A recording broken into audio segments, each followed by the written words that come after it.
A little bit about AJ, obviously we saw the news regarding what Pulev tweeted out that he's not ready for 3 months. Yeah. I mean, I was baffled myself. What's he been doing for the No, last I think 3 there months? might be. What's been This is, going on? you know, there's Can you always shed some light on that there's situation? always a little bit of fun and games in negotiations, and you know, I'm confident that'll be the next fight. I'm confident that'll be October 28th.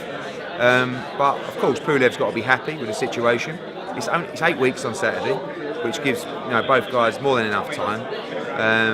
And I believe Anthony Joshua's next fight will be announced next week. Wales a front runner? Absolutely, yeah. We want to do it at the Millennium Stadium, and we want to do it on October 28th. Big. What's his mood like at the moment, AJ? Good. Back in training. Started his camp last week. He's had a lot of time off.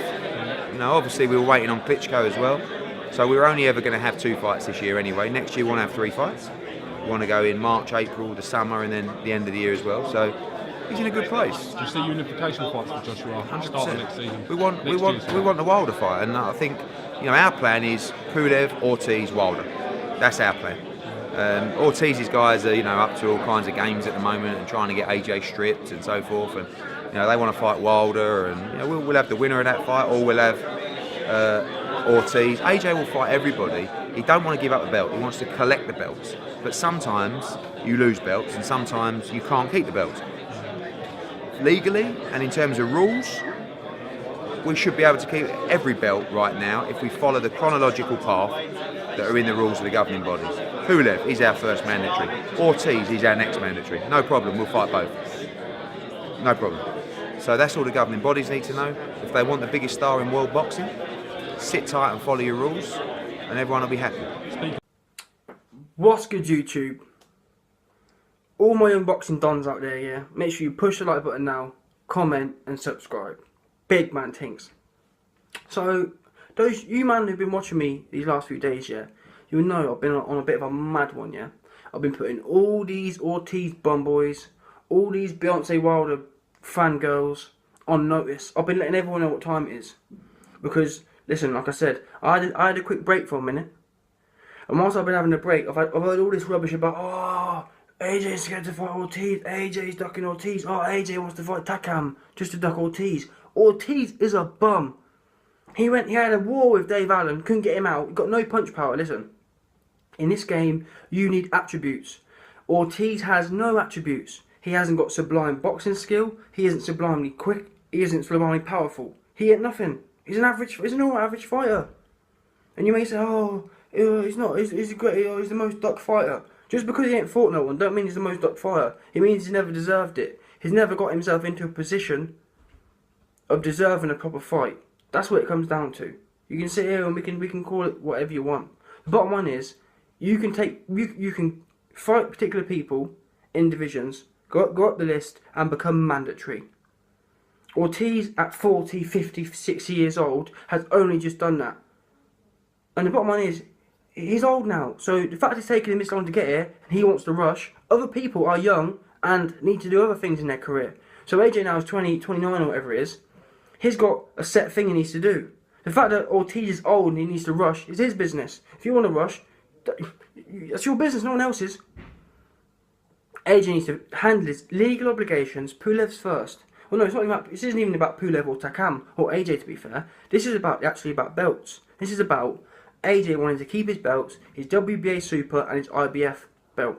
And if he wants to keep both belts, this means 2 things. This means, number 1, he has to, on the IBF side, which comes first, because that's the belt he won first, AJ hasn't defended any mandatories yet. So with that said, now it's come round, after he's had the belt for 18 months, he must defend, or mandatory defend, the IBF belt. The IBF belt says he must fight Pulev. Now, if Pulev does not fight, he must then fight Takam. So all you guys say, all you weirdos, you're actually really thick as well. You've got 40-year-old men who talk about how smart they are and how much business they are. They're dumb though. They've got no real knowledge. They've got no brains about them. You're all saying, oh yeah, AJ's ducking Ortiz. AJ's ducking Ortiz. That's why he wants to fight Takam. Takam is the next guy down the list if Pulev does not want to fight. As Eddie Hearn just said, that their whole thing is their obligations to the IBF. If they want to keep the IBF belt, which they do, they have to fight someone off that list. Now, as it happens, Takam is the second person. Guess what? If the cam doesn't want to fight, they have to fight the third person. And if that guy doesn't want to fight, it has to be the fourth person, and so on and so forth. Yeah? And now, like Eddie Hearn keeps saying, they want to fight all of them.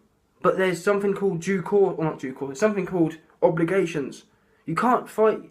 Number one, you can only fight one person at once. You can only fight one person every 3 or 4 or 5 months. That's the first thing. So it's going to take a bit of time. Bearing in mind there's 3 or 4 cats out there who need to be silenced. Just by doing basic maths, you should all go away, get your calculators out, and add up 4 times 5 months. So that's 20 months, which is the best part of 2 years. Now, 20 months, that's how long it's going to take to satisfy all of these bums. So you can all sit here and say, oh, and the bottom line is, there's always going to be someone crying. Because if it's not Ortiz fans, it's Pulev fans saying, oh, AJ's ducking Pulev. I just don't get how you guys can't work that out. He has to fight someone now. He can't fight all of them at once. What he could do, to be fair, I reckon he'd knock. I reckon if he had to fight Ortiz and Pulev on the same night, I reckon AJ would do it. I would back that. I would put cash on that. If AJ had to fight Pulev and Ortiz on the same night with an hour break, or even no break, even if it was like knock Pulev out and then have a ring walk for Ortiz, I would bet AJ wins that fight. I think he would, 100%. I think the first fight would be a warm up. Pulev will get knocked out in about a round or 2. AJ will be nice and warm, and then Ortiz will get knocked out as well, because Ortiz ain't got no punching power. Ortiz couldn't even keep Dave Allen off him. So imagine it'd be complete bloodbath in there. Anyway, quick video.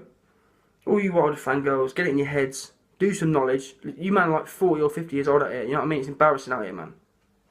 Fix up.